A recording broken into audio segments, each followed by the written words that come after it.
మార్చి 8వ తేదీ నుండి 13వ తేదీ వరకు మహిళా జన సున్వాయి కార్యక్రమం రాష్ట్ర వ్యాప్తంగా నిర్వహిస్తున్నామని రాష్ట్ర మహిళా కమిషన్ చైర్పర్సన్ రాయపాటి శైలజ అన్నారు. సోమవారం నెల్లూరు జడ్పీ కార్యాలయంలో జన సున్వాయి కార్యక్రమం నిర్వహించారు. పలు శాఖల అధికారుల సమక్షంలో ఆమె అర్జీలు స్వీకరించారు. ఈ సందర్భంగా రాయపాటి శైలజ మాట్లాడుతూ రాష్ట్ర మహిళా కమిషన్ కార్యాలయం మంగళగిరిలో ఉన్నందున అందరూ మంగళగిరి రాలేరు కాబట్టి మేమే ప్రతి జిల్లాకు వచ్చి ఈ కార్యక్రమం ఏర్పాటు చేశామన్నారు. ఈ కార్యక్రమంలో భాగంగా నేడు నెల్లూరులో ఏర్పాటు చేశామన్నారు. ఈ రోజు వచ్చిన అర్జీల సమస్యలను త్వరితగతిన పరిష్కరించడానికి చర్యలు తీసుకున్నామన్నారు. ఈ రోజు వచ్చిన అర్జీలలో ఎక్కువ భాగం గృహహింస సమస్యలు ఉన్నాయన్నారు. ఈ కార్యక్రమంలో అన్ని శాఖల అధికారులు పాల్గొన్నారు.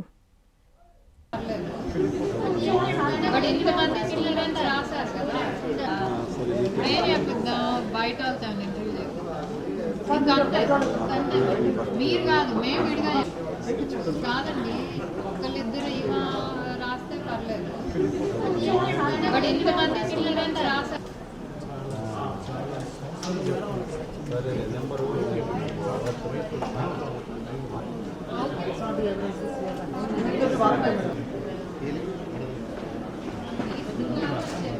అంతర్జాతీయ మహిళా దినోత్సవం పురస్కరించుకొని మహిళా జనసున్వాయి అంటే చాలామంది కూడా మహిళలు ఇబ్బందులు ఉండేవాళ్ళు ప్రతి ఒక్కరు కూడా మంగళగిరి రాలేరు కాబట్టి మనమే వాళ్ళ దగ్గరికి వెళ్ళే ప్రోగ్రామ్ అనేది నేషనల్ కమిషన్ విమెన్ కమిషన్ తరఫున దాదాపు ఇండియా మొత్తం మీద ప్రతి స్టేట్లో కూడా అన్ని జిల్లాలు కవర్ అయ్యేటట్టు ఈ 8వ తారీఖు నుంచి 13వ తారీఖు దేశంలో అన్ని రాష్ట్రాలు జిల్లాలు కవర్ చేయాలనే ఆలోచనతో ఈ ప్రోగ్రాం పెట్టడం జరిగింది. మేము ఈ రోజు నుంచి మొదలుపెట్టాము. ఫస్ట్గా నెల్లూరు, రేపు గుంటూరు, తర్వాత విజయవాడ, దెన్ రాజమండ్రి, ఆ తర్వాత లాస్ట్ వైజాగ్తో దాదాపు ఒక 15 డిస్ట్రిక్ట్స్ కవర్ చేస్తున్నాం ఈసారి. దీంట్లో ఏంటంటే ఈరోజు మా దగ్గరికి వచ్చిన పిటిషన్స్ ఏదైతే ఆఫీస్కి వచ్చినాయో వాటికి ఇంకా యాక్షన్ టేకెన్ రిపోర్ట్ కానివ్వండి, లేకపోతే ఇంకా మా సమస్య తీరలేదంటే వాళ్ళకు కూడా స్పెసిఫిక్గా పిలిపిస్తాం మా దగ్గర ఉన్న పిటిషన్స్. అలాగే కొత్తగా వాకిన్స్, ఎందుకంటే చాలామందికి కూడా అంత దూరం రావాలంటే మళ్ళీ రవాణా ఖర్చులు పెట్టుకొని అవన్నీ కూడా ఇబ్బందిగా ఉంటాయి కాబట్టి మేమే ప్రతి జిల్లాకు వచ్చి కూడా ఈ కంప్లైంట్స్ అనేది తీసుకోవటం జరిగింది. ఈరోజు జెడ్పీ ఆఫీస్లో మార్నింగ్ 11 నుంచి అవుతుంది. ఇప్పటి వరకు కొన్ని అయినాయి, ఇంకా కొంతమంది పిటిషనర్స్ ఉన్నారు. దాదాపు ఒక 30 వరకు ఈరోజు వచ్చినాయి అన్నమాట. వీటిని ఏంటంటే వెంటనే ఇక్కడ పోలీస్ డిపార్ట్మెంట్ నుంచి నోడల్ ఆఫీసర్ ఉన్నారు, అలాగే రెవెన్యూ నుంచి ఉన్నారు, అలాగే విమెన్ అండ్ చైల్డ్, దెన్ డల్సాస్ లీగల్ అడ్వైజర్స్ ఉన్నారు. మోస్ట్లీ ఈ కేసు ఇప్పుడు వచ్చిన కేసు ఇక్కడికిక్కడ పరిష్కరించవచ్చు అనే విధంగా మేము ప్రయత్నం జరుగుతుంది. వచ్చినవి అన్నీ కూడా మేము రెగ్యులర్గా ఫాలో అప్ చేస్తూ ఎంతవరకు వచ్చేది అనేది కూడా చూస్తూ ఉంటాం. అంటే ఎక్కువ వచ్చి గృహహింస అండి, మోస్ట్లీ ఎక్కువ వచ్చిన ఇవి గృహహింస. అండ్ తర్వాత వచ్చి హెరాస్మెంట్ అనేది పని ప్రదేశాల్లో కానివ్వండి, బట్ మేజర్ వచ్చి గృహహింస. అండ్ సర్టన్ సివిల్ ఇష్యూస్, వాటిలో కూడా హెరాస్మెంట్ బేస్డ్ సివిల్ ఇష్యూస్. ఎందుకంటే యూజువల్గా కమిషన్ సివిల్ ఇష్యూస్ తీసుకోదు, ఎస్పెషలీ ల్యాండ్ ఇష్యూస్ కానీ ఏమన్నా. కానీ హెరాస్మెంట్ బేస్డ్ ఏదైతే సివిల్ ఇష్యూస్ ఉన్నా, లేకపోతే సీనియర్ సిటిజన్స్కి సంబంధించిన ఏమైనా ఉన్నా కూడా మేము తీసుకుంటాం. యూజువల్లీ మీకు ఏంటంటే ఒక్కొక్కసారి ఇప్పుడు నెల్లూరు నుంచి కంప్లైంట్ వచ్చిందనుకోండి, మొన్న యాక్చువల్లీ 2 వచ్చినాయి. ఒకటేమో ఇదే హస్బెండ్ అండ్ వైఫ్ సమస్య, బట్ పిల్లోడిని తీసుకెళ్ళిపోయి మదర్కి చూపించట్లేదు.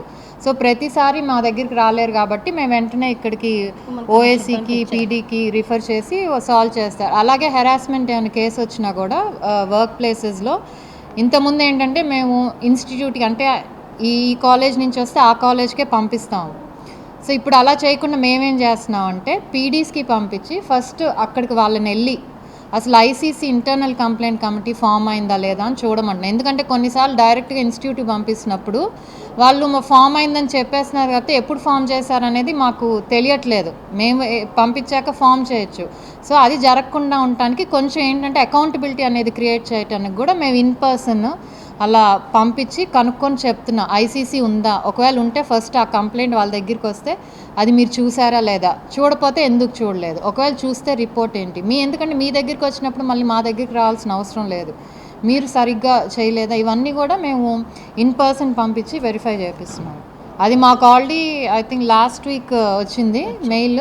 ఆ రోజే పొద్దున వస్తే యాక్చువల్లీ మధ్యాహ్నం కల్లా పీడీ వాళ్ళు అక్కడ వెళ్ళి కమిటీ ఉందా ఫామ్ అయ్యేది. ఈరోజు కూడా వాళ్ళు వస్తే సూపరింటెండెంట్ గారు కూడా వచ్చి వాళ్ళ ఎంక్వైరీ రిపోర్ట్ ఏమైంది, ఏం యాక్షన్ తీసుకున్నారు, కమిటీ ఏం రికమెండ్ చేసిందని కూడా చెప్పారు. యూజువల్లీ ఒక కంప్లైంట్ వచ్చాక 90 days టైం ఉంటుంది, కానీ వీళ్ళు 27th కంప్లైంట్ రేజ్ అయినట్టుంది. 25th ఐ థింక్ 3-4 daysలో వెంటనే వాళ్ళు కమిటీ చేసి కూడా బోత్ ఎవరైతే పిటిషనర్ ఉన్నారో, ఎవరి మీద అయితే కంప్లైంట్ చేసింది, ఇద్దరి మీద కూడా సర్టన్ ఇది తీసుకోమని చెప్పారు. యాక్చువల్లీ జీరో ఎఫ్ఐఆర్ అనేది కొంచెం ఎక్కువ ప్రమోట్ చేయాలండి పోలీస్ డిపార్ట్మెంట్ నుంచి కూడా. ఎందుకంటే అది ఎక్కడి నుంచి అయినా అంటే ఈజీ యాక్సెసిబిలిటీ, లా ఈజీగా యాక్సెసిబుల్గా ఉండాలి, పోలీసులు ఈజీగా యాక్సెసిబుల్గా ఉండాలని జీరో ఎఫ్ఐఆర్ తెచ్చారు. సో ఎఫ్ఐఆర్ ఎక్కడి నుంచి అయినా కట్టినా 3 రోజుల్లో ఆ కన్సర్న్డ్ పరిధికి వెళ్ళి అది కొంచెం ఎడ్యుకేట్ మనం చేయగలగాలి అందరినీ. బికాజ్ అందరికీ భయం ఉంటుంది పోలీస్ స్టేషన్కి వెళ్ళడానికి, లేకపోతే హెసిటేట్ చేస్తుంటారు. కాబట్టి జీరో ఎఫ్ఐఆర్ కనుక మనం కొంచెం ప్రమోట్ చేస్తే అది ప్రజల్లోకి బాగా వెళ్ళి అట్లీస్ట్ ఈ ఫెసిలిటీ ఉంది అని మాకు తెలుస్తుంది వాళ్ళకి. ఆల్రెడీ ఒకటి ఫస్ట్ కేసు ఏదైతే డిపార్ట్మెంట్ సంబంధించి ఆల్రెడీ కొన్ని కేసెస్లో ఏంటంటే రెస్పాండెంట్స్ రాలేదు. సో ఇక్కడ ఏం చేసాం, 2-3 కేసెస్లో వెంటనే రెస్పాండెంట్స్ని కూడా పిలిపించి డిపార్ట్మెంట్ నుంచి కూడా మాట్లాడి వెంటనే కూడా వాళ్ళతో ఫాలో అప్ చేయమని, అండ్ కన్సర్న్డ్ ప్రతి పోలీస్ స్టేషన్కి కూడా ఇన్ పర్సన్ మాట్లాడి, యూజువల్ ఏంటంటే రాసి పంపిస్తాము, బట్ ఫోన్లో మాట్లాడి ఇది యాక్షన్ తీసుకోండి అని చెప్పి మేము ఫామ్ మీద రాసి సంతకం పెట్టి పంపించి అది వాళ్ళు అక్కడ చూపిస్తే they will take the necessary action. క్రీడా ఉపాధ్యాయులను తయారు చేయడంలో మేటి స్థానంలో నిలిచిన Alexa college of physical education 2026-2028 విద్యా సంవత్సరానికి బీపీఎడ్ కోర్సుకు దరఖాస్తులను ఆహ్వానిస్తోంది. విక్రమసింహపురి యూనివర్సిటీకి అనుబంధ కళాశాల.